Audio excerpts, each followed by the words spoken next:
Welcome to Heartcast, a podcast of Hospice of the Red River Valley. I'm your host, Dave Nillis.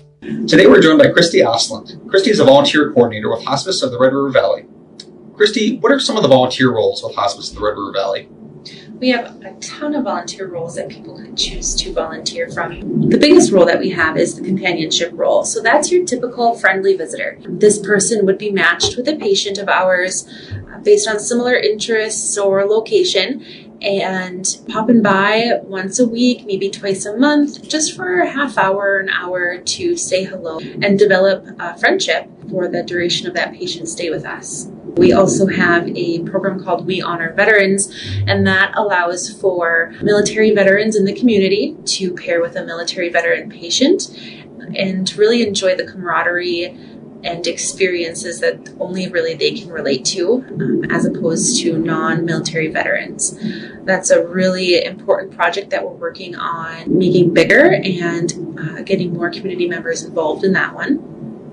We have our Pathway program.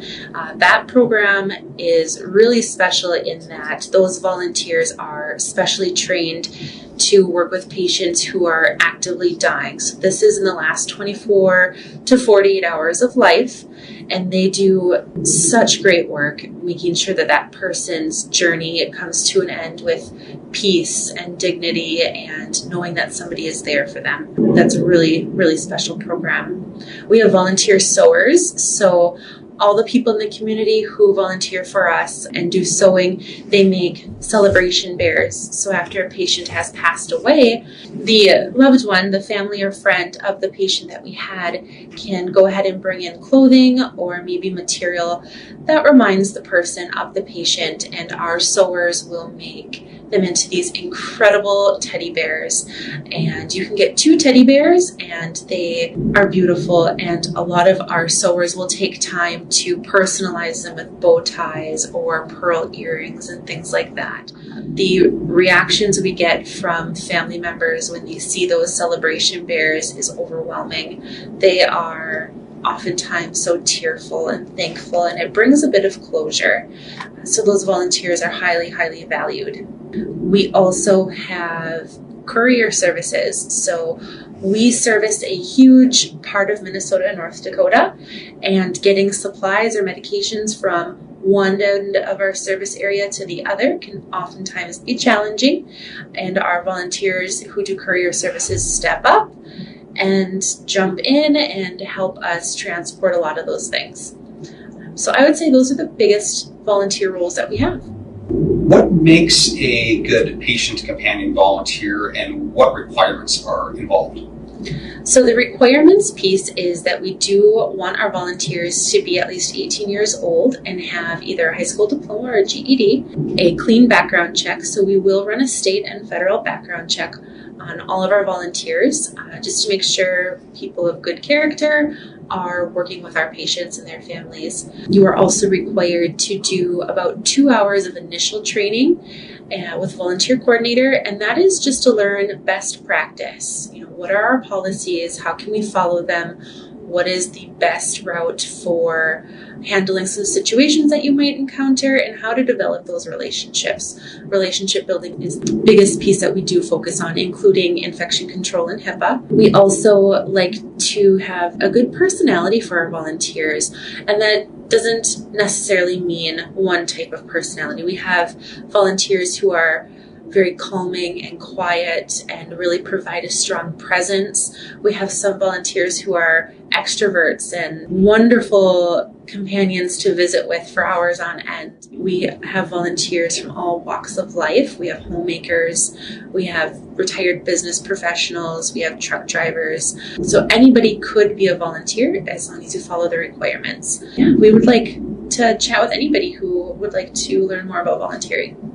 I've heard from some of the volunteers that I've talked with that simply being present is a big part of this. So it's not a lot, you don't need to go in there with a lot of pressure visiting a patient even for the first time. Can you kind of talk about that a little bit? Being present for the patient, or even just being a good listener, probably plays into that? So I can't imagine what it's like to be told that I have a terminal illness. But when I think about it, I think that sometimes a person would just want to know somebody is near, should I want to talk about something. And those volunteers who provide just, a strong presence, a calming presence, provide so much more than they're aware of. Patients and their families are so grateful just to have somebody next to the person who is available to hold a hand.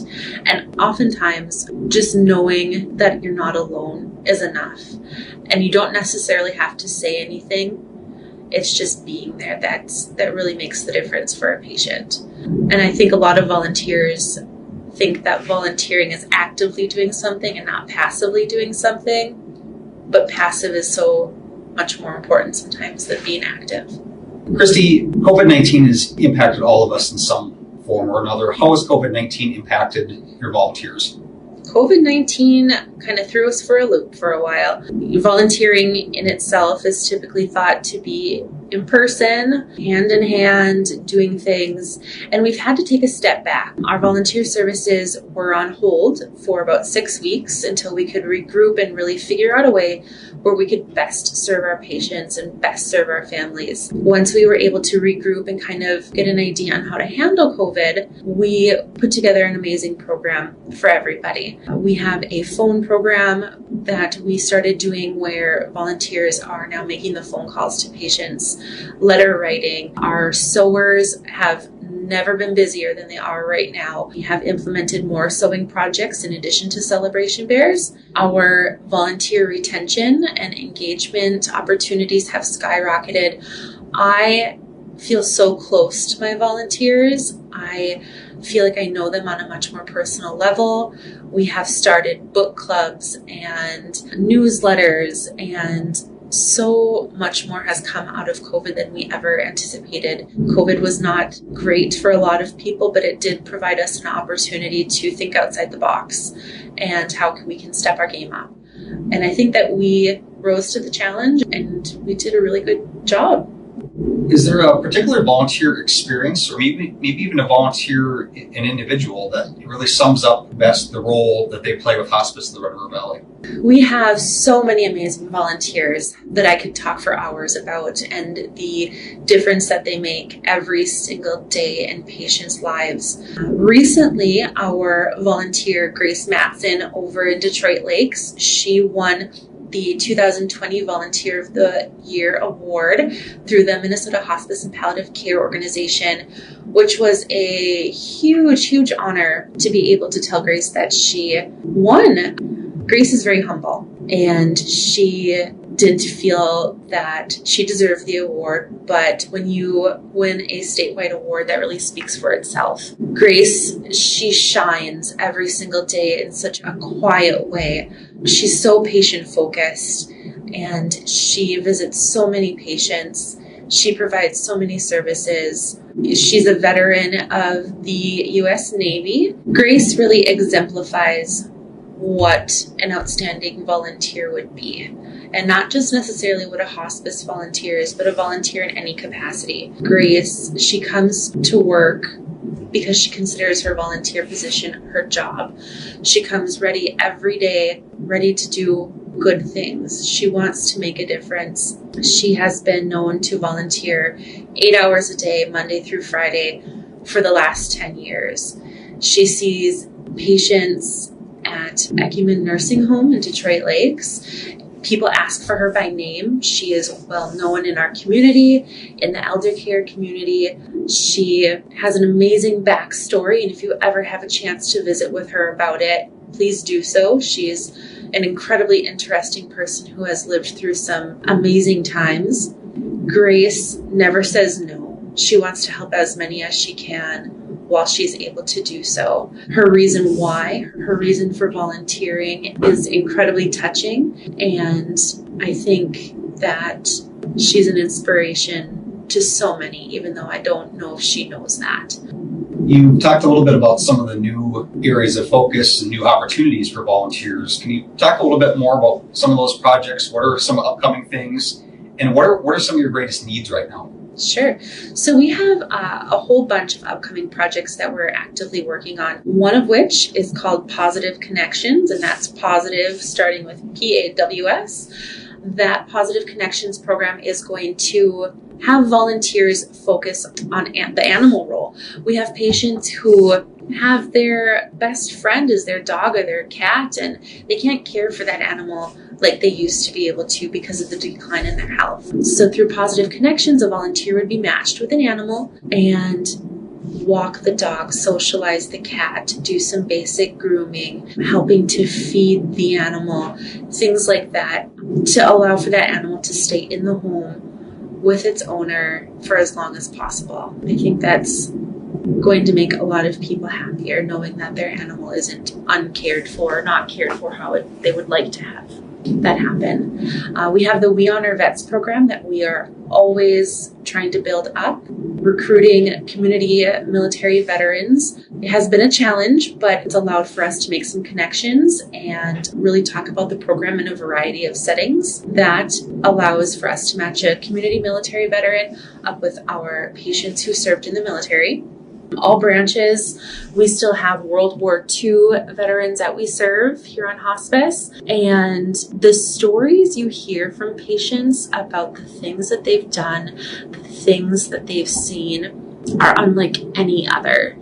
I think that they are walking history, and to be able to connect them with a veteran from the community who may have experienced a different conflict or a different war, they can really learn from one another. I know some of the stories I've heard I can't relate to, but they're life-changing. It's historical. Another program that we are building up would be the bereavement volunteer program.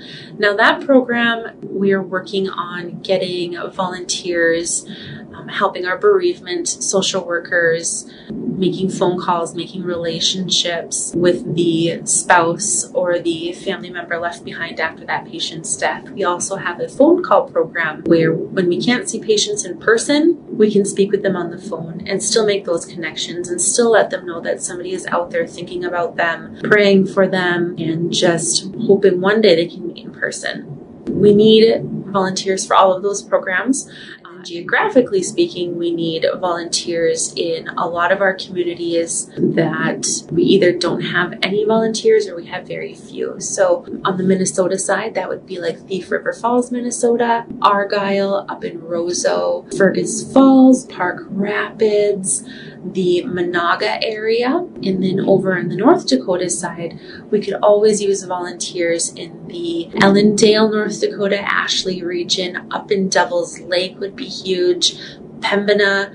Those communities are currently underserved with volunteers, but we're working on getting some on board. What are some of the benefits to volunteering? Benefits from volunteering would be knowing that you make a difference. You are truly impacting the patient and their family members, knowing that somebody is with this person on that final leg of their journey.